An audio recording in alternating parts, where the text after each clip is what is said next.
Okay, today we're here to show you the Rhima VX231 inline tub washer. Fortunately, there's not much to see as it's all inside the cabinet, but they are a pass-through arrangement, so you've got the tubs enter from this side, pass through the wash and the rinse chamber and come out onto your drain bench here. They can be reversed, or you can get models with them going the other way. However, what I wanted to show you today was a bit more interesting, and that's inside the unit.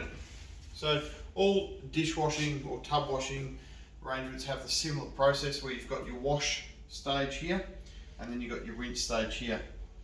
Your dirty tubs come in, they do need to be rinsed, so the dirty objects, whatever that may be, at least just washed off with a hose. If that's not done, it just can clog up your filters a bit quicker than usual. However, once they activate the wash stage, which is just as they pass along, they come along the conveyor like so, hit the activation, here's your wash pipes here, and there's also 4 at the top and there's 2 at the sides.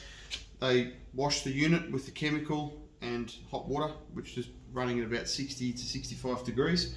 Then the tub passes through into the rinse stage. Here's the middle section, and this here is just at mains pressure. It's got no pump, but that's coming in through the, I'll show you below soon, that's the about 90 odd degrees, and that rinses it through without chemical. The way it works is quite simple. The fresh water comes in here at 90 odd degrees, and then the overflow runs down into the tank, which is called the wash tank, and then the excess, the wash tank's obviously full, and I'll take that out in a second, and the overflow goes out through the overflow pipe and drains down along the floor.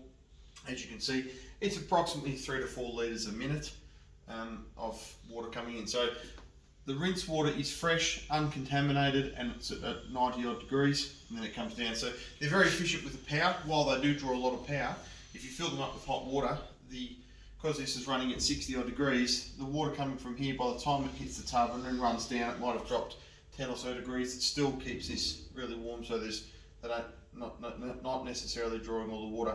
When they draw the most amount of power is when you first fill them up with cold water. What I want to show you now is how easy it is to access this bed. So here is in the wash stage. The main little filter for cleaning out what you need to comes out like so, and then like the first one here, the next one. So very easy to get to. As you saw, the door comes up, turn it upside down, rinse it out if they need to be during the day, whatever, depending on what you're doing, how much you're using, and so forth. And then down inside, here is the wash tank, as you can see, and there's our overflow pipe. At the end of the day, you can just put your hand in like that, twist the pipe, lift it up, and that will then dump all the water from the wash tank. It's good to do it on a daily basis, but if you've got a really dirty, using it a lot, you may want to do it during the day. It's totally up to you. Now to the wash jets, they just simply come out like this, so you just slowly turn them, and here they are coming out like that. Nice and big, so huge big inlet, big holes, and then furthermore the end cap comes off, so very easy to clean. All 4 are the same, and as I said, there's 4 at the top. They're also exactly the same, so it doesn't matter whether if you take them all out, it doesn't matter which you put them back together, not which order. And then they click together like that, and then these side bars, same idea.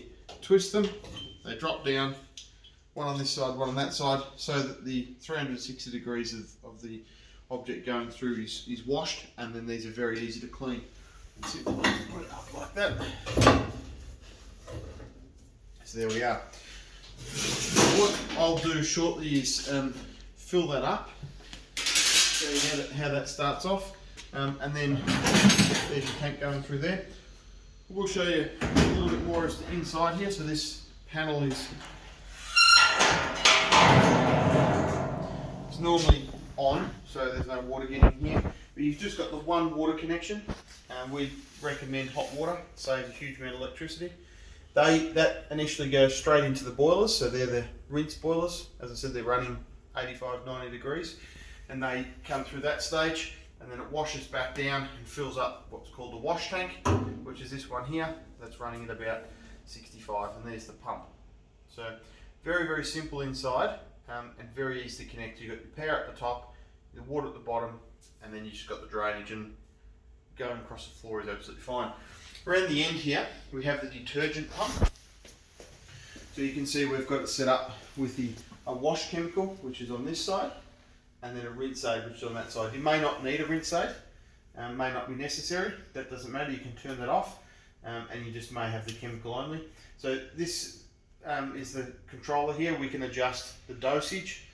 We can also set an alarm, so if your chemical runs out, it'll let you know. And it's a very simple system. It just pumps it straight into the unit.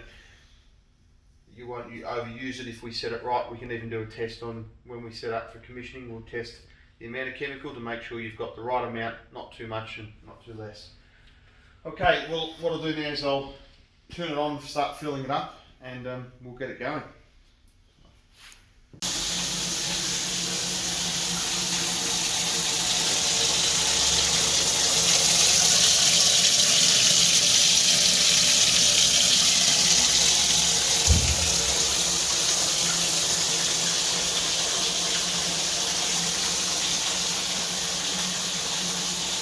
Alright, so now we've filled the tank up. We've done a quick wash cycle just to get the soap into the system, and we're pretty much ready to start putting our tubs through. Simply lower the hood, and up on the screen here it gives us an idea of what we're up to. So rinsing temperature is currently 85 and washing temperature is currently at 61. So our wash tank's sitting at 61 degrees, our rinse tank's at 86. They will start leveling out now, and they'll probably peak about 90, 92. And we've got the two speeds. Speed 1, that does 1.5 meters per minute, and speed 2 is 2 meters per minute. The machine's now sitting idle and ready to go, and all we need to do is hit the start button, and it'll wash. Fires up, that gives us a bit of a test. You can see what's happening here, and we'll leave that for a short period of time, and then the wash pump will actually stop. Let's just give you a test cycle.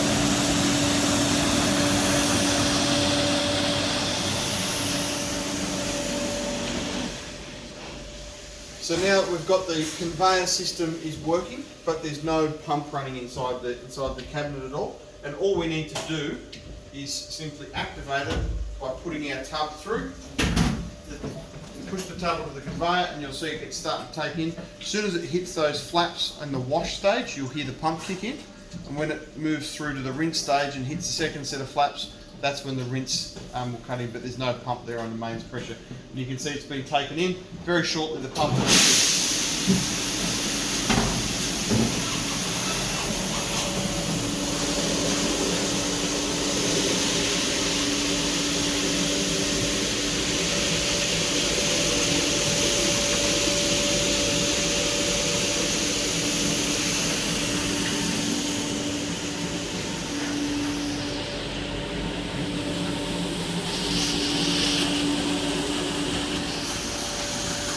Here we are, it's activated the rinse, and you can just see there the water coming out of the rinse nozzles. That's running at just on 90 degrees. We've taken the flaps off here so we can see in, but normally there's flaps here, and then it comes out of the table. These tables can be different lengths, and at the end of the table here we have the switch. When the tub hits the switch, the ratchet will stop, and they're just driven out. And as you said, you can have them in different lengths. Here's the next tub coming through.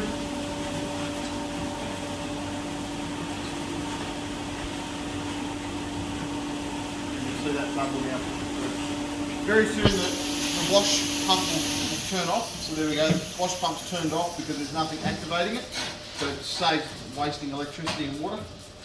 And there we are. So there's our tub number 1 and tub number 2. Let those dry. You'll see how clean they are. Fantastic.